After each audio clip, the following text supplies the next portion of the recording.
Welcome to our September-October edition of Moorhead Talks. I'm pleased to be joined by Jeff Wallen, Assistant Chief of Moorhead Fire Department. And Chief is off having fun somewhere, right? He's on duty, I believe. Yeah, I'm not sure if fun is the right word or not, exactly. but he's on military deployment with the Air National Guard right now. Right. Well, obviously a busy time for everybody. Mm-hmm. So, Jeff, what are some of the things going on right now with the fire department? I mean, obviously you got a lot of calls out that you're always dealing with. What are some of the standard things you're dealing with, and then we'll talk about more. Sure. In the fall of the year, some of the standard things we go through. October is Fire Prevention Month, and so our Fire Prevention Bureau is usually pretty busy at trying to get fire prevention and safety messages out there.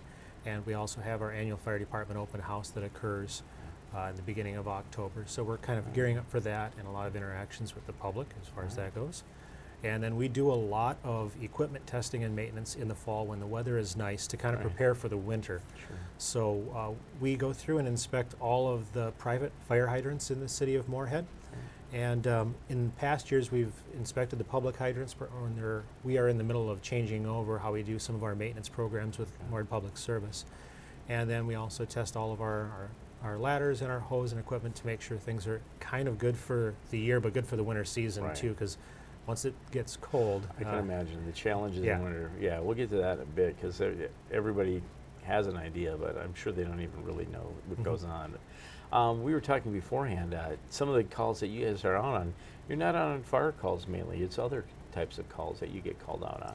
Yeah, kind of one of the interesting discussions in the fire service these days has been where does the name fire fit into fire departments anymore.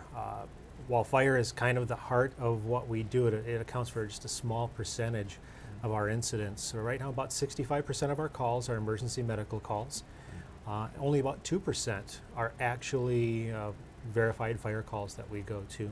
And the remaining 31 to 33% are chemical releases and all sorts of other calls for service that just kind of range the gamut. So we like to think of ourselves as an all-service department, but not necessarily just in fire. When people need help, they'll call on a variety of issues for the fire department.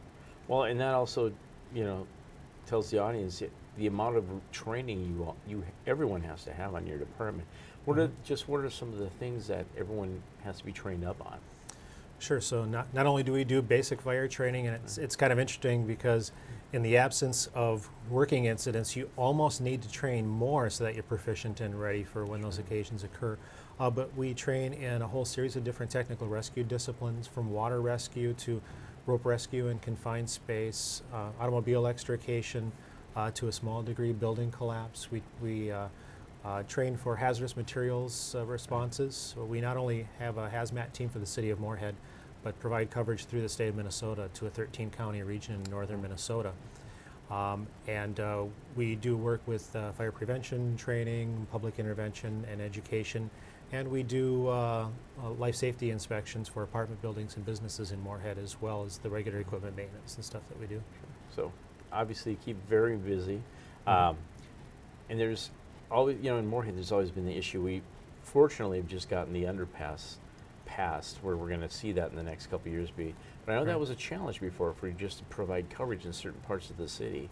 What are some of the other kind of issues that come up with performing services?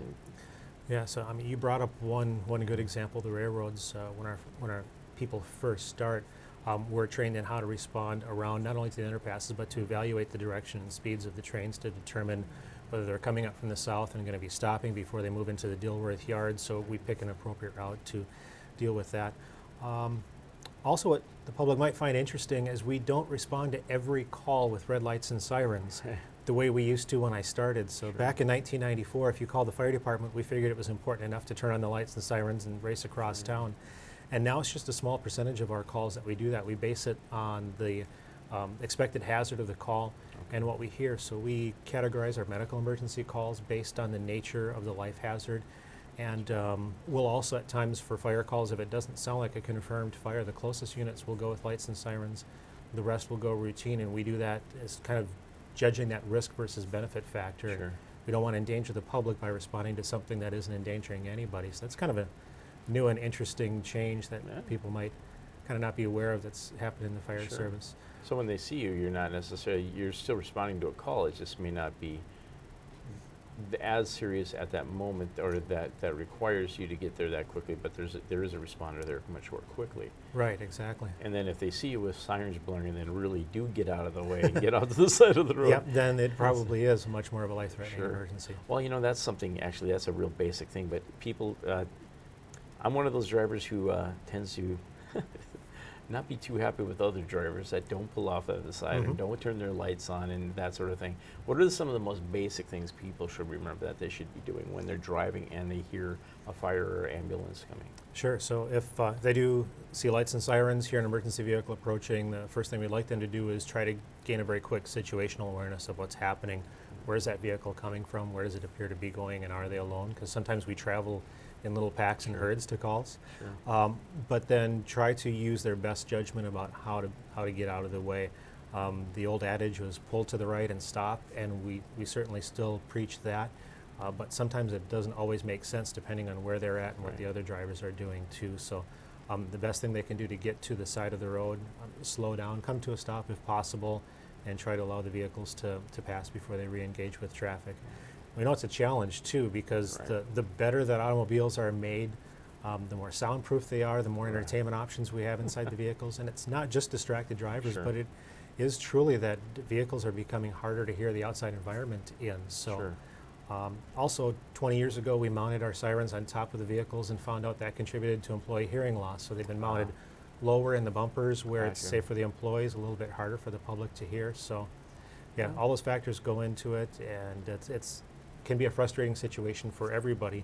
There are times when we'll approach an intersection, and if traffic is backed up and boxed into an intersection, we'll even sometimes shut down our lights and sirens just so we're not causing undue aggravation, because when everybody is piled up and there's nowhere to go, it just encourages people making rash decisions that can get other people injured, and we'll kind of turn those lights and sirens back on sometimes after traffic has some place to go. Well, and it's always good to reiterate those things for people, because everyone does forget those sorts of things. Even the most basic thing, turn on your lights when it's dusk, dawn, any kind of inclement weather, turn them on. So just for that.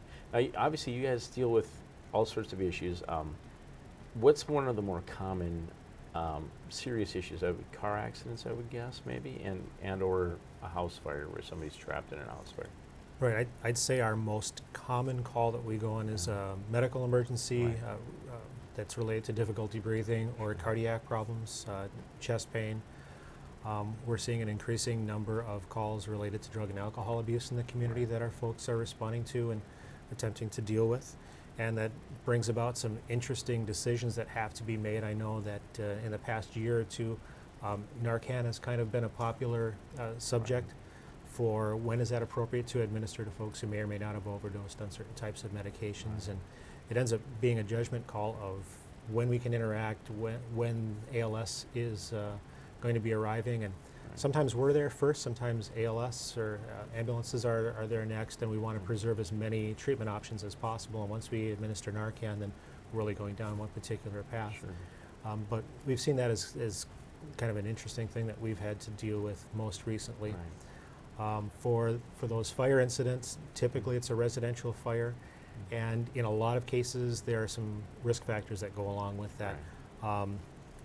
Alcohol use, smoking, and the time of day. Typically it's going to be an after 2 o'clock in the evening or in the morning type call that's related to some of those other risky behaviors. Every morning I'm covering that on the news in some way, shape, or form, that there's somebody put a cigarette out in the wrong way on a deck and there's a fire on that or something. Yes, I'd say that's one of the more common incidents that we go to that's fire-related these days. So, yeah, just trying to preach a nice, non-combustible metal container, heavily weighted, even with a little bit of water in that. We don't expect people to stop smoking entirely, but making good decisions about that. You'll see that you can extinguish smoking materials, say in a plastic container or in a potted plant, and those are the ones that tend to get 99 times it'll go through without incident, but one day when the wind is just in the wrong direction, it can cause a problem. Over or something like that, or they put it in a can and the can blows over and the cigarette's still lit and suddenly. Yeah. No, and I would suspect cooking fires must be a big one too. Yes, the kitchen area is the number one area that fires start in the home, And usually it's related to unattended cooking. Sometimes it's that later in the evening, or sometimes it's Right. with being distracted with other things that are going on in the Sure. household. And it's one of those things. I was in the Navy, and of course we have fire training. I mean, that's Mhm. everyone in the Navy has to, because you're on a ship. There's nowhere to go except in the water. So, Yeah. and I always remember the grease fire issue was always one of the most dangerous ones, because you don't touch grease with water, because you're just going to spread that fire all over. Yes. So, what are some of those basic fire rules everybody should remember? Right, so a few things. I think that grease fire example is one perfect example that if you have a cooking fire, don't try to extinguish it with water. It's best to try to smother the fire with a lid. Use something to protect your hand while you're putting that lid on. Sure. Baking soda is also another alternative.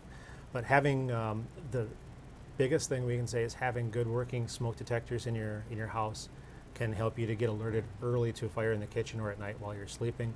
Having a good working fire extinguisher there in the home, and then also practicing what to do if you have a fire in your home, so that the other folks there, the kids and relatives, people that are staying there in the household, would know how to get out, know 2 ways out of every room in the house, have a meeting spot to know how to dial 911. It's basic information, Basic stuff, but but some of those basic things are the harder things to Right. talk about as a family or as a group living in a residence. To take a few minutes, and it feels a little foolish, but to make that plan and run through it pays off huge when you Right. actually have an incident that Well, occurs. and rehearsing that sort of thing, you think it's stupid, but you're not going to remember this stuff if you've never walked through it, a few Right. times. And you hear about the tragic circumstances sometimes, so you try to stop that. Anything like that would happen.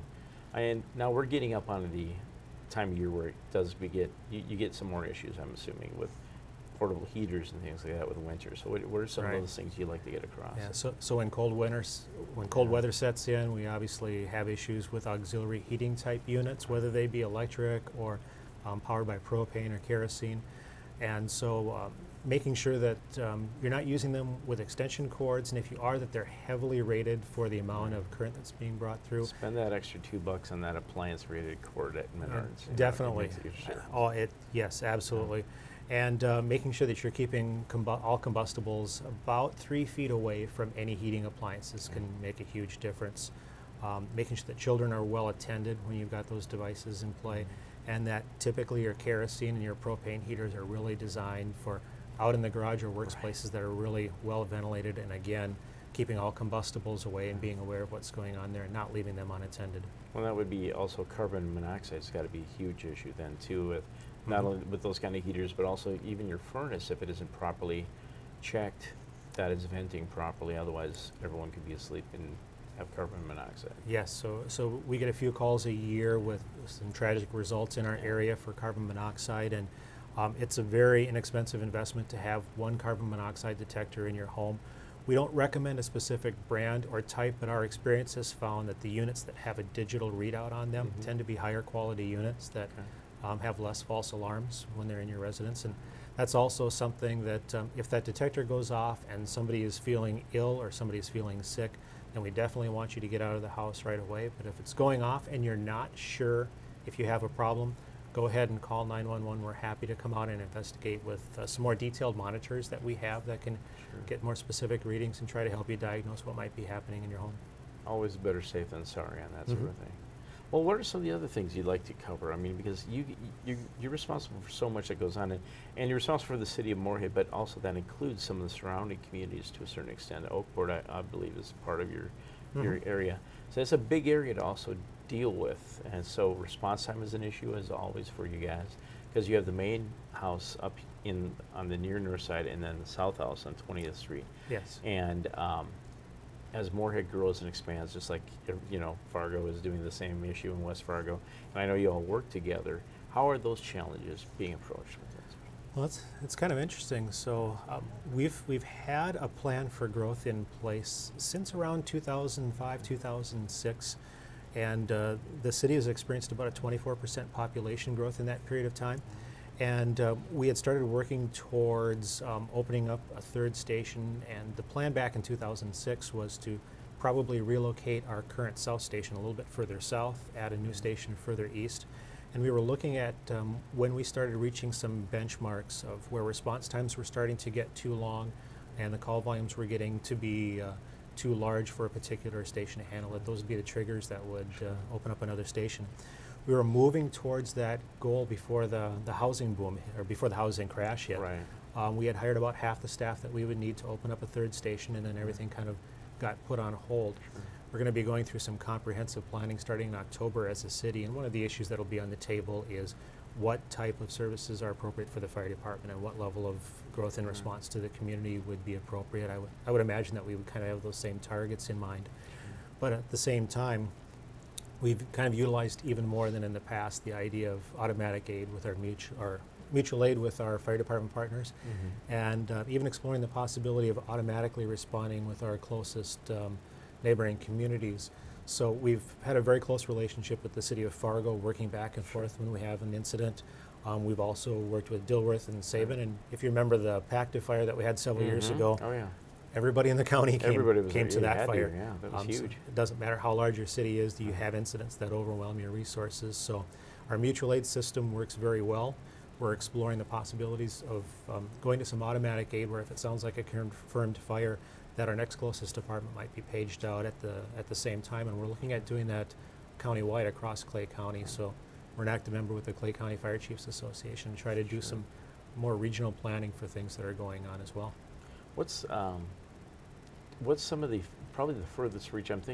I keep thinking north side with the Oakport, but the far south side's got to be quite a travel bit too, because It you is. guys are going quite a ways out there now. Yeah, so the furthest home that we have down by Tessa Terrace on the southwest side is almost just as far away from a fire station as some of the northern parts of Oakport, which is, it feels like it's further to go up to Sure. Oakport, and even the fact that it's been a separate township for so long. Right. In fact, we all still refer to it as Oakport, whether Oakport. it's going to be the Oakport Right. neighborhood or what have you. So one of the interesting issues that we have is the travel time to those areas. Right. And we also look at the call volume. How often are we being called out and for what types of calls? And they both drive when we're looking at placing new stations and new services in an area.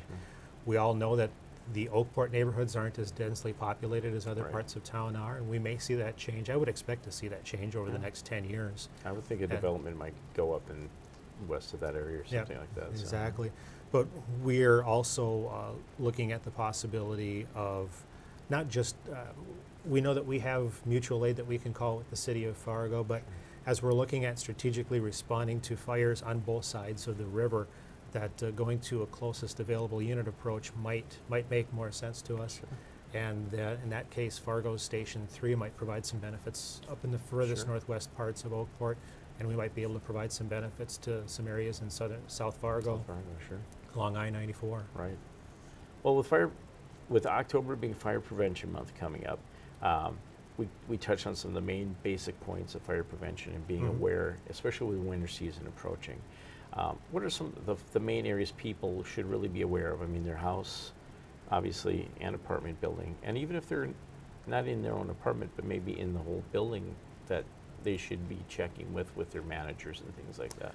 Right. So as fall comes, another good tip would be to make sure that you have your heating system, cooling system serviced to make sure they're in good working order for the winter. When we look at risk factors, those who are most vulnerable, susceptible to fires, they happen to be the youngest and the oldest members of our households. So we had talked earlier about practicing more than one way out of your house, learning for youth, learning to stop, drop, and roll if their clothes catch on fire, know how to crawl low and smoke, and knowing what to do if that smoke detector goes off. We like to hit that pretty hard during our open house. And there was an interesting study. Actually, it was a news documentary that was done in the Twin Cities about 10 years ago by the CBS affiliate. And they activated smoke alarms in some chosen houses to see what the children's reactions were. And most of them treated it like a bedside alarm, like an alarm clock. Okay. Where most of them, and this was difficult to watch, covered their heads up with pillows. They rolled they no. rolled over, tried to go back to sleep. Didn't really understand what was going on when the smoke alarms went off. And that's a real troubling thought when you see that as a parent or a grandparent. And they did some specific practicing with their kids, not just saying what shall we do, but then having a couple of fire alarm drills where they went up and activated the smoke detectors. Right. So they heard the sounds, they woke up and then practiced as a family, checking the door for heat and crawling low out. And then they did a surprise reenactment of that again several weeks down the road after it was no longer fresh in their minds, and they found that almost all cases, the kids woke up immediately when they heard that because their brains were now in tune to what that sound means, and were able to safely get out of the house. And seeing that, it just made a huge difference and an impact that we really like to stress that practicing of that with families in the household. So having a real world kind of practice is really important to doing this for your entire family, for everyone in the house. It really is, because kids formulate that learning based on what they've seen, what they've heard, and what they've done. When they've done something hands-on, it really transfers into long-range learning, and surprisingly, your subconscious picks up on cues and factors that are going on. So if you do have an incident in your house, they're going to be awake and engaged about what's happening, which is really going to increase their safety. Well, I think it's perfect information for everybody. So be aware, be ready for October. It's Fire Prevention Month and our nice long winter season to come. Yes, indeed. All right. Well, thanks a lot, Jeff. Thanks for being here. All right. Thank you. All right. We'll be back with more Moorhead Talks right after this. The Red River rises and floods often in the spring and sometimes even summer, but Moorhead has addressed community flood risk and now has great flood protection. Moorhead's made the investments over the last 4 years so that never happens again. The flood can be managed and not be an issue for the residents that live here. Moorhead invested in flood protection, so now Moorhead is out of the sandbagging business. Only a few areas, and soon to be less than 30 properties in Moorhead, require flood insurance. Levees and flood structures that protect Moorhead neighborhoods are soon to be FEMA certified, exempting those properties from required flood insurance. Keep that flood insurance money in your pocket. New homes built in Moorhead subdivisions do not require flood insurance for federally insured mortgages. So if a person did not have to have flood insurance on their home, instead of buying a $200,000 home, they can buy nearly a $250,000 home and not have their payment increase. Well, Moorhead's got a lot of very nice developments. It is really a neat community to live in. Today we're meeting with an old friend, Troy Parkinson, a Minnesota Film and Video Board. Is that the full title? That is, yes. That so is I'm Director of Production with Minnesota Film and TV. Fantastic. Yeah. Well, now, for people that don't understand what the Minnesota Film and TV Board does, Sure. what do they do? Absolutely. We are basically we're a nonprofit film commission. So we represent Minnesota as the state's film commission. What we do is we help support and promote Minnesota production and support the production community throughout the great state of Minnesota. Right. So in essence, I joke with people that what we do is we shake hands and kiss babies for Minnesota production. Well, and it's a needed commodity, because if you don't, film is a business, and that's the first thing when I talk to people about this. They don't understand that aspect of it. That film is actually, it's just a business like anything else, and just like any other business, whether it's sugar beets or steel or groceries, there's some kind of talking to suppliers, there's talking to vendors, Yep. and there's also attracting business to your state, and that's really at the heart of what you do. Right, and our incentive program, the Snow Bay program within the state, is really the key attractive element for people to come to the state. Back in the 90s, in the heydays of production in Minnesota, they came because there were great crews and there was great locations. Yeah.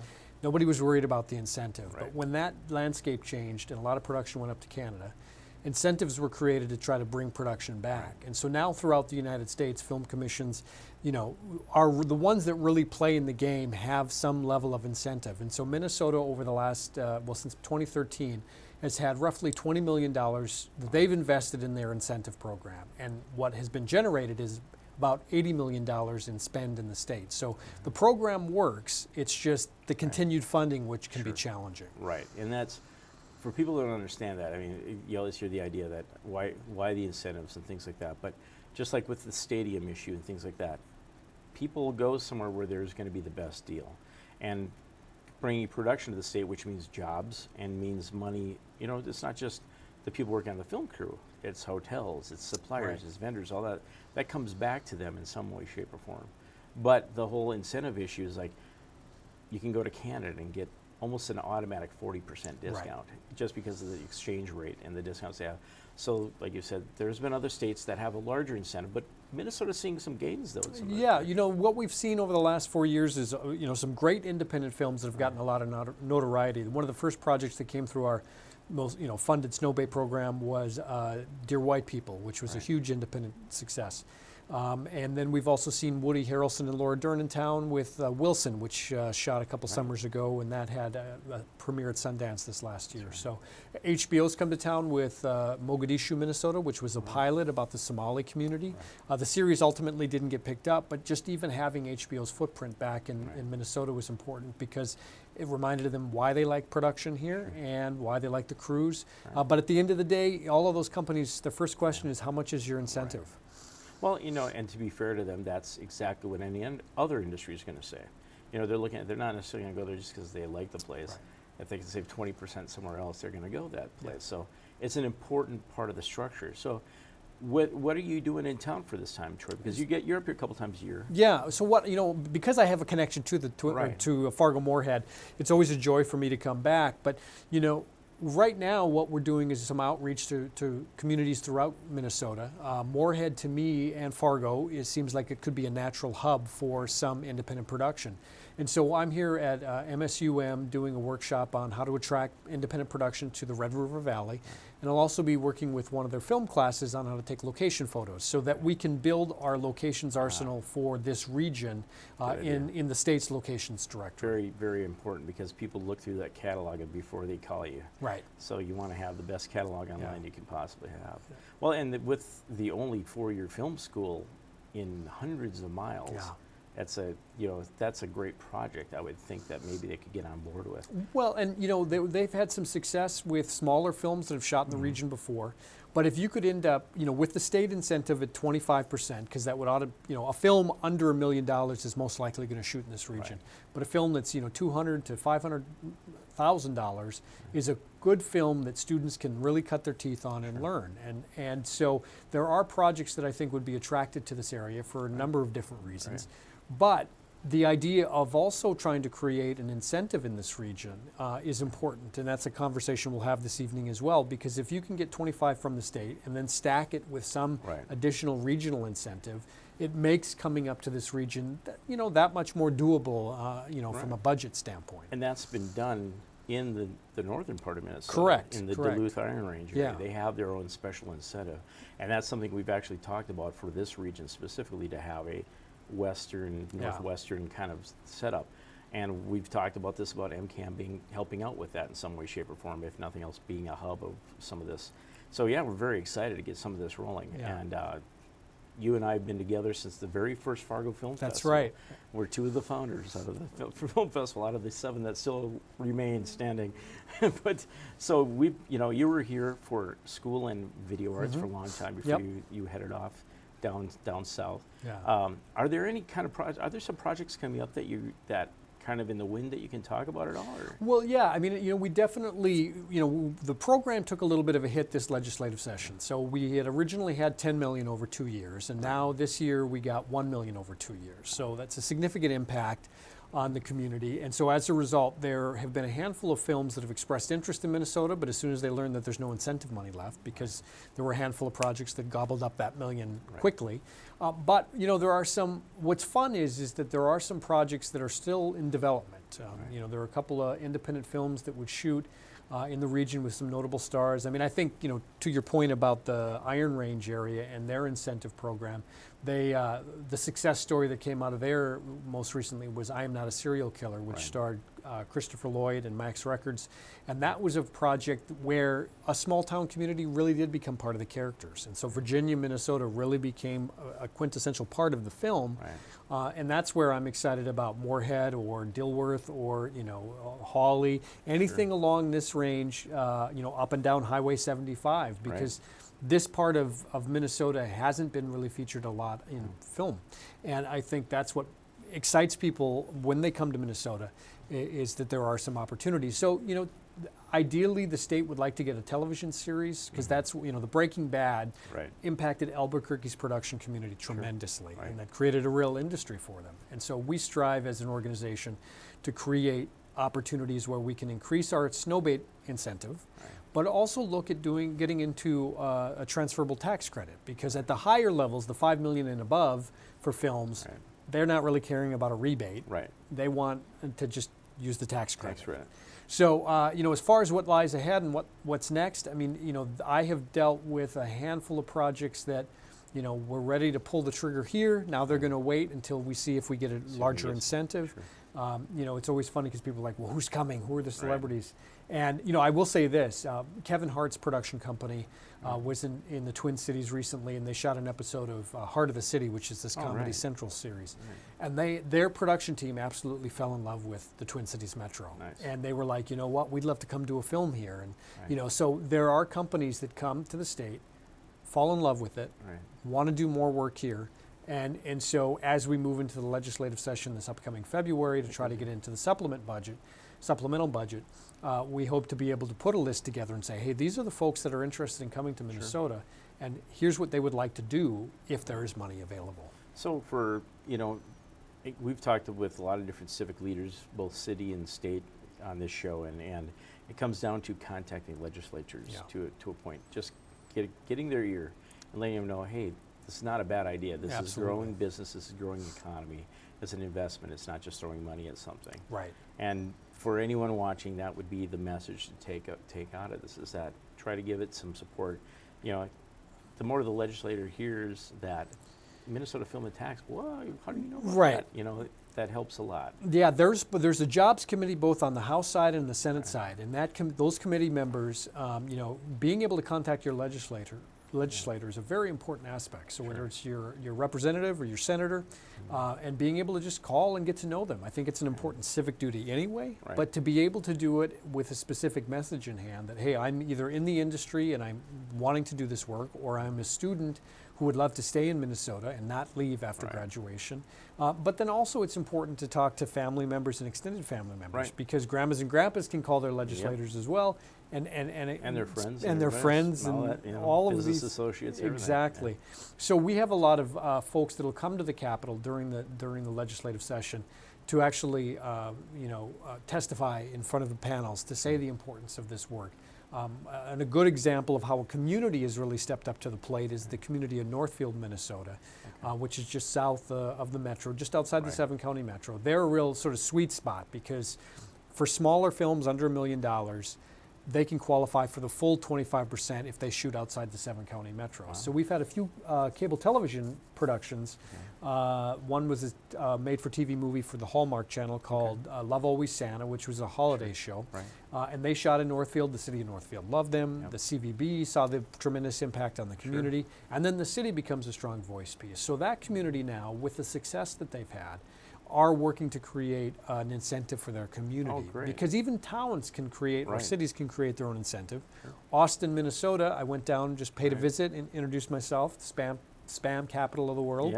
And they found the idea of creating an incentive interesting. So they worked with their city to create a 10% rebate for production in the city limits. And so what was wonderful about that is now when I'm out selling Minnesota, and I talk to people about, well, what do you need? Well, we need a Main Street, or we need this, or we need that. I can say, oh, well, we have a 25% rebate as a state, but if you happen to shoot in this community, there's an additional 10%. That allows productions and producers to look for a moment and go, oh, I never thought of Austin. And there's 10% extra. Well, let me crunch the numbers and see if it's worth it. And it gets within a few percentage of going up to Canada, you know. Exactly. That can make a huge difference and keep production local. And you know, also get your talent on the map in that respect. It's a great way to do it.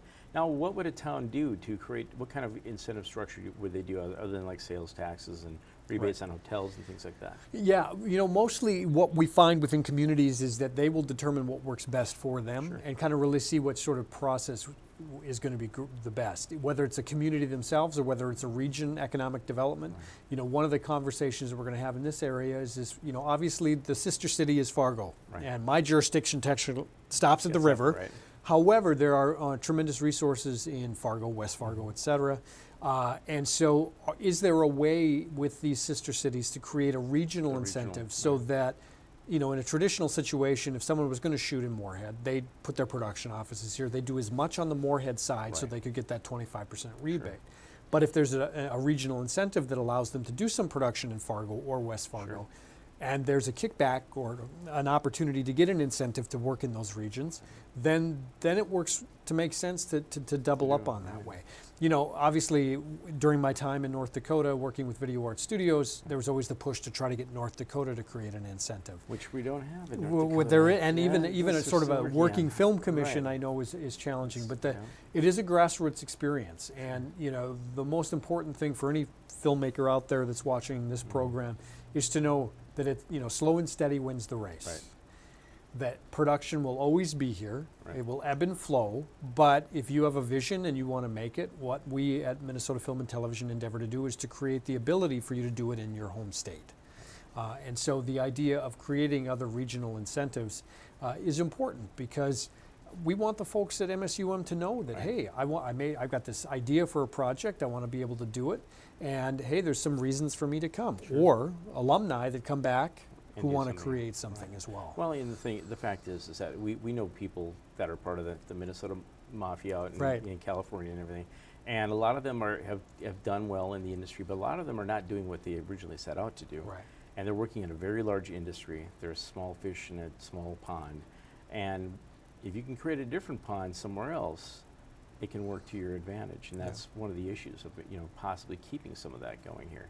Well, and I think that planting the seeds, I mean, I chuckle when you mentioned about the Fargo Film Festival. Sure. I mean, here we are, was it 15 plus years It's almost? 17 now, 17. 17 years. Yeah. And when that first started, you think, oh, you got all these grand visions, and then Right. you think, well, I can't even imagine 3 years down the road, 5 years down the road. Now we're 17 years down the 17 years. road, and some of the conversations that occurred with Minnesota Film and TV in 2001, 2002, I was a part of as an employee at Video Arts. Right. So when this opportunity came about to be in this position, I was so excited, because it was sort of like full circle, this Sure. opportunity to bring my passion for film and television production, but also my engagement in civic and community engagement, because it really is, it takes a village. Right. And for Moorhead in particular and Clay County to really step up to the plate and say, you know what, yeah, we see this as a viable industry, and yeah, we'd like to see. There are some opportunities, and again, it's not going to happen overnight, Right. but if it's there, the long-term visioning is as we get to this next legislative session and we see what we can get for a supplement budget. But then in truth, we are going to look at who's going to be running for governor, Right. and how that change or the stay, depending on which party wins the governorship, Right. what is their stance on the industry? Sure. Because if we can get a solid incentive, production continues. Right. But it is a 2-year cycle, so Right. every 2 years we go back to the drawing board and ask again for the Of money. course. Yeah, of course. That's the case, as Moorhead knows all too well with the legislature. It's Yes. a constant battle. And like you said, slow and steady wins the race. There's finally going to be an underpass in Moorhead. Yeah. After how many years have we talked about this? So it can happen, and it will. And so hope for the best. So, Yeah. well, Troy, we'll keep in touch and keep going on the Minnesota Film Board and try to generate some things up here Yeah. and see what can happen. Well, and if any of your viewers want to know more details, they can go to mnfilmtv.org, and all of the information about who we are, what we do, is there as well. We'll have it all up there on the screen for them. Excellent. Thanks a lot, Troy. Good to be here. All right. We'll be back right after this. No Sort Recycling is coming to Moorhead this July. In mid-June, Moorhead residents will receive a new tote. If you currently have a gray garbage tote, you'll receive a new blue tote for your recycling. Apartment buildings will also have additional containers colored blue as well. Now everyone can participate in recycling. You'll still separate recyclables from garbage, but now all recyclables can be in one container. Your day and week of collection all stay the same. The only difference is you'll have just one new tote for recycling. The 4 drop-off locations will remain available for your use, but you'll still have to separate materials there. The ease of recycling and keeping Moorhead clean will only cost an extra 75 cents each month. Check out the website, cityofmoorhead.com/recycle for more details, and remember, this July, No Sort Recycling is coming to Moorhead.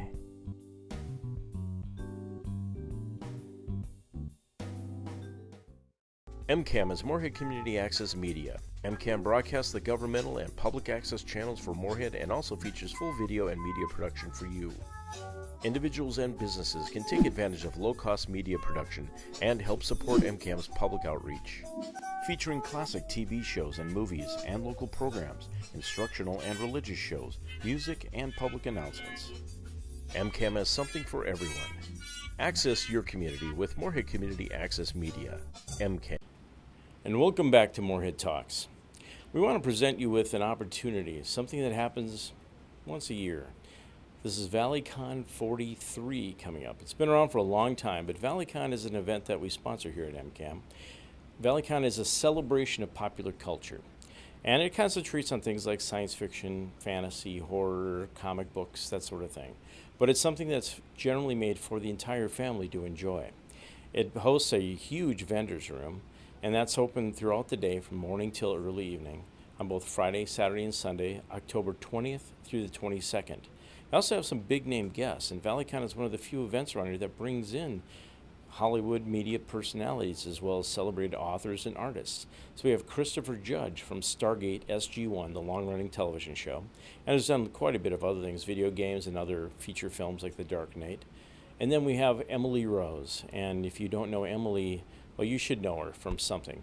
Part of our audience is going to know her from the science fiction show Haven on the Sci-Fi Channel, which is actually based on a Stephen King novel. But then Emily is also well known for doing Hallmark and Lifetime movies. So if you don't know her from sci-fi, you're going to know her from that. We also have Lucas Bryant, her co-star on Haven, coming as well. And Lucas is also known for his share of the Hallmark and the Lifetime movies. As it is, both of them shoot in Canada quite a bit, but they're also regulars from this area. Emily's a good friend of someone locally here in Fargo, and we'll be seeing a lot of her and Lucas all through the weekend. But then we also have celebrated author Troy Denning. Troy's written over 35 national bestsellers. Now, the bestsellers, you know, they're not science, they're science fiction. They're Star Wars, they're Warcraft, and those sort of subjects. But Troy is a very well-known author in his field. And he also loves talking to young people and other authors that are interested in getting into that field. We also have Eric Burnham, who's a professional artist for DC and Marvel Comics, as well as other comic book companies, and he's known for his Ghostbusters comic book work especially. Well, ValleyCon also has things like a costume contest for kids and for adults, and we've become a huge event for bringing your kids to ValleyCon. And this year we're especially happy to bring in Jennifer Boxer. Now, Jennifer works for Disney, and at Disney, in Disney World in Florida, she does the princess and the prince makeovers. So she's coming up here to do exactly the same thing at ValleyCon. That's not a Disney event, but it is a Jennifer Boxer who does it at Disney event. So you can bring your kids and have a great time learning how to make over them as a prince or a princess in the Disney mold. And then one lucky person is going to win a makeover on Sunday. So again, ValleyCon comes up October 20th through the 22nd, Friday through Saturday through Sunday, all 3 days, and it's a very low price. We keep the prices extremely low so anyone could bring their family along, less than the cost of a movie ticket. Check it out online at valleycon.com. Again, we sponsor ValleyCon. We're very proud to do so. We also sponsor a few other events through the year. But we want to let you know about this big event coming up later in this month. It is Halloween month, and we love to celebrate that here at MCAM. So also look on our line, on our schedule. We're going to be featuring our new episodes of The Monster Show all throughout the month, both on the regular nights on Friday and Saturday, and special nights like Sunday, Spooky Sunday nights, we're calling it, through October. We'll also be doing special Halloween programming with our TV block at the last 2 weeks of October, featuring Tales of Tomorrow, The Veil, Lights Out, and other classic TV shows. So tune in to MCAM all through the holiday season. Thank you very much for joining us. We'll see you in early November. The area's largest celebration of pop culture, comics, and more. ValleyCon 43 returns October 20th through the 22nd at the Ramada in Fargo. With Stargate star Christopher Judge, stars of Sci-Fi's Haven, Emily Rose and Lucas Bryant, Disney princess makeover artist Jennifer Boxer, authors, artists, and more. Huge vendors room, gaming, parties, as well as kids and adults cosplay costume contests with over $1,000 in prizes. ValleyCon is fun for all ages. Sponsored by the Fargo CW and Meet TV. Go to valleycon.com for ValleyCon October 20th through the 22nd at the Ramada in Fargo.